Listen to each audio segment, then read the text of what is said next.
लिए। अरे भैया, आप इतने अच्छे खासे हो, आप भीख क्यों मांगते हो? अरे अपना पेट भरने के लिए कुछ काम भी तो कर सकते हो। साहब, मैं काम तो करना चाहता हूँ, लेकिन मुझे ना कोई काम नहीं मिल रहा है। अभी ना आप मुझे खाना खिलवा दो, क्योंकि मुझे ना बहुत तेज़ भूख लग रही है, क्योंकि भूख की वजह से ना मेरे पेट में दर्द भी हो रहा है। भैया, मैं इंटरव्यू देने के लिए जा रहा हूँ। अगर मैं तुम्हें खाना खिलवाने के लिए लेकर गया तो मैं इंटरव्यू के लिए लेट हो जाऊँगा, इसलिए मैं तुम्हें कुछ पैसे दे देता हूँ, खुद जाकर खाना खा लेना। ये लो कुछ पैसे। और भैया, कुछ काम धंधा कर लेना, जिससे कि लोगों से भीख मांगनी ना पड़े। ठीक है साहब। साहब, आपका बहुत बहुत धन्यवाद।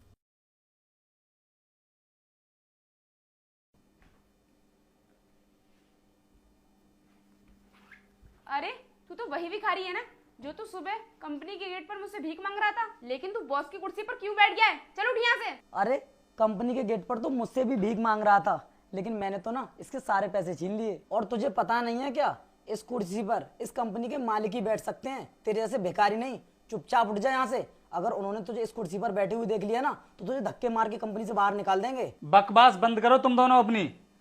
तुम दोनों ने जितनी बकवास करनी थी ना कर ली, लेकिन मैं तुम्हारे लिए बता दूं, मैं ना कोई भिखारी नहीं हूं जो मैं तुमसे भीख मांगूंगा।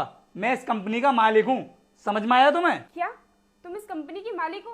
तो फिर वो सब क्या था? वो सब तुम्हारा एक इंटरव्यू था, जिसको मैं अपने तरीके से ले रहा था। मैं देखना चाहता था कि तुम लोग मेरी कंपनी में जॉब करने के लायक हो या फिर नहीं, तुम्हारे अंदर कितनी इंसानियत है या फिर नहीं। लेकिन अफसोस, तुम दोनों के अंदर इंसानियत नाम की कोई चीज ही नहीं है। और इन भाई साहब से भी मैंने कहा था कि मुझे भूख लगी है, चलकर खाना खिलवा दो, तो खाना खिलवाने का टाइम तो नहीं था इनके पास, क्योंकि इनको अपना इंटरव्यू जो देना था।